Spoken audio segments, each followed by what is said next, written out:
Halo semuanya, izinkan kami menjelaskan materi mengenai bank. Pertama-tama, izinkan kami memperkenalkan diri. Nama saya Cecilia Mariska. Assalamualaikum warahmatullahi wabarakatuh. Perkenalkan, nama saya Syafar Nailur. Assalamualaikum warahmatullahi wabarakatuh. Nama saya Viva Melani. Perkenalkan, nama saya Dimas Panji Pratama. Kali ini saya akan menjelaskan pengertian dan fungsi bank. Bank adalah sebuah lembaga keuangan intermediasi yang umumnya didirikan dengan kewenangan untuk menerima simpanan uang, meminjamkan uang, dan menerbitkan surat sanggup bayar. Kata bank berasal dari bahasa Italia, banca atau banca, yang berarti tempat penukaran uang. Fungsi bank adalah sebagai penghimpun dan penyalur dana masyarakat serta bertujuan untuk menunjang pelaksanaan pembangunan nasional dalam rangka meningkatkan pemerataan pembangunan dan hasil-hasilnya, pertumbuhan ekonomi dan stabilitas nasional ke arah peningkatan taraf hidup rakyat yang banyak. Kemudian ada jenis-jenis bank. Yang pertama ada bank sentral. Bank sentral adalah instansi yang bertanggung jawab terhadap kebijakan moneter suatu negara. Tugas dari bank sentral adalah menjaga stabilitas harga atau nilai mata uang dalam suatu negara. Yang kedua ada bank umum. Bank umum merupakan bank yang melakukan kegiatan usaha secara konvensional maupun berdasarkan prinsip syariah. Bank umum memberikan layanan jasa dalam lalu lintas pembayaran. Badan usaha ini memiliki wewenang menghimpun dana dari masyarakat. Yang ketiga ada Bank Perkreditan Rakyat atau BPR.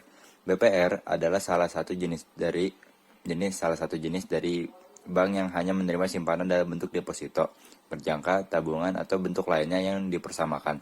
Bank ini menyalurkan dana tersebut sebagai upaya BPR, biasa ditemukan di kota-kota kecil.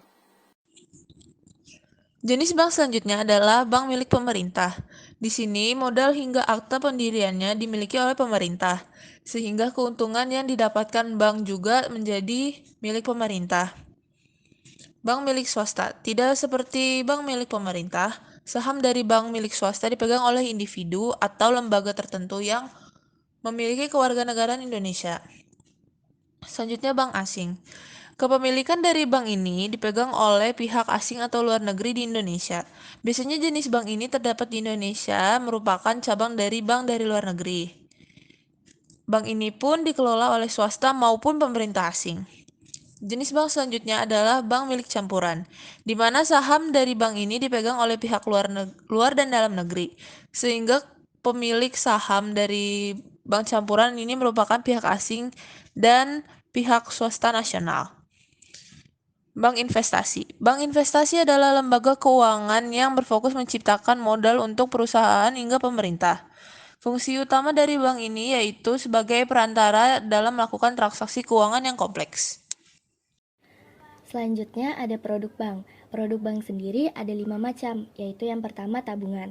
Ketika Anda menyetujui untuk menggunakan produk perbankan ini, Anda pun akan mendapatkan kelengkapan seperti buku tabungan, kartu ATM, dan e-statement. Yang kedua ada deposito. Deposito merupakan penyimpanan dana. Namun, berbeda dengan tabungan yang dananya bisa Anda atur atau ambil setiap saat, produk perbankan ini memiliki tenggat waktu tertentu sebelum Anda dapat kembali mengambil dana yang telah Anda salurkan ke dalam deposito. Yang ketiga, ada online banking. Online banking adalah salah satu layanan jasa produk perbankan yang memberikan kemudahan untuk bertransaksi serta mengelola finansial nasabah di mana saja dan kapan saja. Yang keempat, ada giro. Kehadiran giro lebih sering digunakan sebagai produk perbankan tabungan oleh badan usaha. Berbeda dengan tabungan yang bisa mencairkan dananya melalui ATM, produk perbankan satu ini cenderung dapat dicairkan menggunakan cek atau bilet yang dikeluarkan oleh pihak bank, sesuai dengan persetujuan dari pemilik rekening giro. Yang terakhir ada kredit. Dengan produk perbankan satu ini, lembaga bank dapat membantu seseorang atau badan usaha untuk bisa membeli suatu barang dan membayarnya dalam jangka waktu tertentu. Ketentuan tentang kredit sebagai produk perbankan ini juga tercantum pada Undang-Undang Republik Indonesia Nomor 10 Tahun 1998. Prinsip bank itu ada 4. Yang pertama yaitu prinsip kepercayaan. Menjadi hal yang paling mendasar dalam melaksanakan kegiatan perbankan, yang di mana adanya kegiatan bank didukung oleh adanya nasabah yang telah memberikan kepercayaan untuk melakukan berbagai transaksi. Yang kedua, asas demokrasi ekonomi adalah pemberdayaan usaha mikro, kecil, dan menengah diselenggarakan sebagai kesatuan dari pembangunan perekonomian nasional untuk mewujudkan kemakmuran rakyat.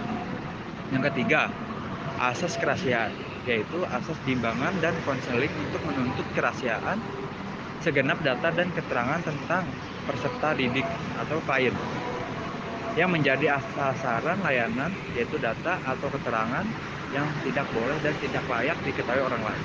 Yang keempat, asas kehati-hatian, khususnya dalam pemberian kredit pada nasabah, bank harus dapat lebih hati-hati dan dapat mengenal nasabah dengan cara dimasi, yaitu karakter tolerance,